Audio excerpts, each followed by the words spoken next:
110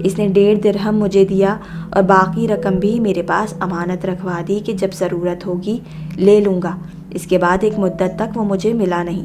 ایک روز بازار میں ملاقات ہوئی تو میں نے اس سے تقاضا کیا کہ اپنی امانت لے جاؤ، لیکن اس نے ٹال دیا۔ اس کے بعد پھر 1 سال تک مجھے اس کی صورت نظر نہ آئی۔ اس کے بعد اچانک میں نے دیکھا کہ وہ نہایت عمدہ لباس پہنے ہوئے گھوڑے پر سوار کہیں جا رہا تھا۔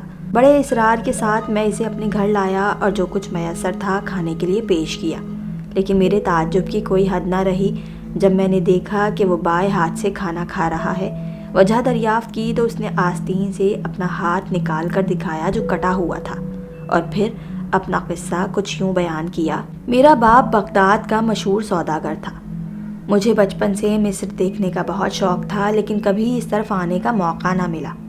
آخر میرے والد کا انتقال ہو گیا۔ میں نے اپنی کل جائیداد فروخت کر دی اور بہترین کپڑا خرید کر مصر روانہ ہو گیا۔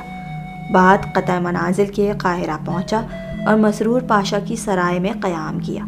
صبح کو میں نے اپنا مال بازار میں دکھایا جسے لوگوں نے بے حد پسند کیا۔ میں روزانہ کچھ مال بازار لے جاتا اور اس کو فروخت کر کے باقی دن سیر و تفریح میں گزارتا۔ ایک روز ایک دلال میرے پاس آیا اور کہنے لگا، اس طرح مال فروخت کرنے میں منافع بھی کم ہے اور وقت بھی بہت زیادہ لگے گا، بہتر یہ کہ آپ مختلف بڑی دکانوں پر اپنا مال رکھوا دیجیے اور ان سے تحریر کرا لیجیے اور آپ کی مقررہ قیمت مال فروخت ہوتا رہے گا، اور آپ ہفتے میں 2 بار جا کر روپیہ وصول کر لیا کریں۔ مجھے یہ رائے پسند آئی اور میں نے اپنا کل مال بڑی بڑی دکانوں پر رکھوا دیا۔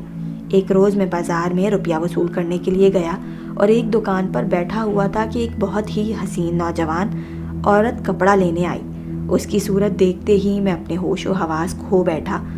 بزاز نے میرے لائے ہوئے تھانوں میں سے ایک تھان دکھایا جسے اس نے پسند کیا اور کہنے لگی، اس کی قیمت بھیج دوں گی۔ دکاندار میری طرف اشارہ کر کے بولا کہ یہ ان کا مال ہے، میں کچھ نہیں کہہ سکتا۔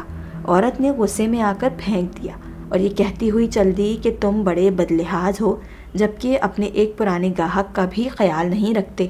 میں اس کی ادا پر ٹوٹ گیا اور آواز دے کر اس کو بلایا اور تھان پیش کر کے کہا کہ آپ کو اختیار ہے، چاہے قیمت بھیجیں یا نہ بھیجیں۔ وہ عورت تھان لے کر چلی گئی۔ میں نے بزاز کی طرف متوجہ ہو کر کہا کہ تم اس تھان کی قیمت اور منافع کی رسید مجھ سے لے لو۔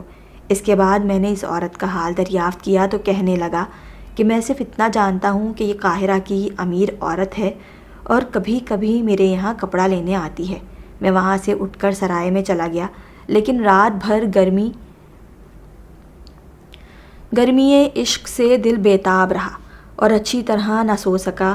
اگلے روز میں پھر اسی دکان پر پہنچا۔ تھوڑی دیر بعد وہ عورت اپنی کنیزوں کے ساتھ آئی اور کل والے تھان کی قیمت ادا کی۔ میں نے کہا کہ قیمت کی کوئی اتنی جلدی نہیں تھی، پھر کسی وقت بھیج دیجیے گا۔ اس پر وہ کہنے لگی کہ آدمی کو اپنا وعدہ ہمیشہ پورا کرنا چاہیے۔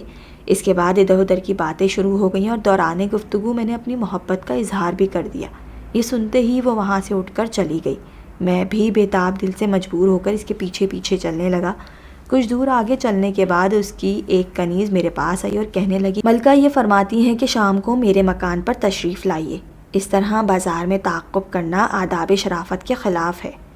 میں نے مکان کا پتہ دریافت کیا، کنیز نے مجھے بتایا اور آگے بڑھ گئی اور اپنی ملکہ کے ساتھ چلی گئی۔ میں سرائے میں واپس آیا اور بےتابی سے شام کا انتظار کرنے لگا۔ آتش شوق وعدہ وصل سے اور بھی بھڑک اٹھی۔ غرض جوں توں کر کے شام ہوئی اور میں لباس تبدیل کر کے اپنی محبوبہ کے مکان پر پہنچا۔ وہاں پذیرائی بڑے اعزاز و اکرام سے ہوئی۔ مکان فرش و فروش سے پوری طرح آراستہ تھا۔ ادھر ادھر کی باتوں کے بعد دسترخوان چنا گیا اور ہم دونوں نے سیر ہو کر کھانا کھایا اور نصف شب تک محفل عیش و نشاط گرم رہی۔ شب میں نے بسر کی اور صبح کو 50 اشرفیاں اس کی نظر کر کے اپنے جائے مقام پر واپس آ گیا۔ اب میں روزانہ وہیں شب بسر کرتا اور صبح کو 50 اشرفیاں دے کر سرائے میں چلا آتا، یہاں تک کہ میرا کل سرمایہ ختم ہو گیا۔ اس وقت کی میں اپنی حالت بیان نہیں کر سکتا۔ ایک طرف جیب خالی تھی اور دوسری طرف دل بے چین۔ خالی ہاتھ جاتے ہوئے شرم آتی تھی، لیکن بالآخر دل کے تقاضے سے مجبور ہو کر اس مکان کی طرف روانہ ہوا۔ راستے میں ایک جگہ کچھ لوگ اکٹھے تھے، میں بھی دریافت حال کے لیے ان میں گھس گیا۔ اس ہجوم میں ایک آدمی کی جیب مجھے وزنی معلوم ہوئی اور میں نے اس کی جیب میں ہاتھ ڈالا، لیکن اس سے پیشتر کہ میں کچھ نکال سکتا اس نے میرا ہاتھ پکڑ لیا اور چور چور کہہ کر شور مچا دیا۔ پھر مجھے گرفتار کر کے قاضی کے سامنے پیش کیا گیا۔ میں نے اقرار جرم کر لیا، چنانچہ میرا دایاں ہاتھ کاٹ دیا گیا۔ میری بے کسی پر اس شخص کو رحم آ گیا۔ اگلے روز میں اپنی محبوبہ کے مکان پر گیا۔ میری اداسی دیکھ کر وہ حال دریافت کرنے لگی۔ میں نے اس وقت تو بہانہ کر کے ٹال دیا، لیکن آخر شب کو اس نے میرا کٹا ہوا ہاتھ دیکھ کر اصل معاملے کو سمجھ لیا۔ صبح چلنے لگا تو میرا ہاتھ پکڑ کر کہنے لگی کہ اب کہاں جاؤ گے؟ میں نے کہا کہ سرائے میں۔ وہ بولی کہ میں سب کچھ سمجھ چکی ہوں، تم نے محبت کا ایسا ثبوت دیا ہے جس کی نظیر نہیں مل سکتی۔ اب میری باری ہے، تم سے زندگی بھر جدا نہیں ہونا چاہتی۔ چنانچہ اسی وقت قاضی صاحب کو بلایا اور ہم دونوں کا نکاح ہو گیا۔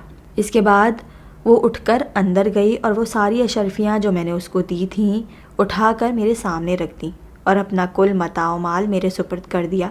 ہم دونوں ہنسی خوشی رہنے لگے، لیکن اسی عورت نے وفا نہ کی اور چند ہی ماہ بعد بیمار ہو کر انتقال کر گئی۔ اس کی موت سے میں ایسا دل برداشتہ ہوا کہ قاہرہ میں رہنا دوبر ہو گیا۔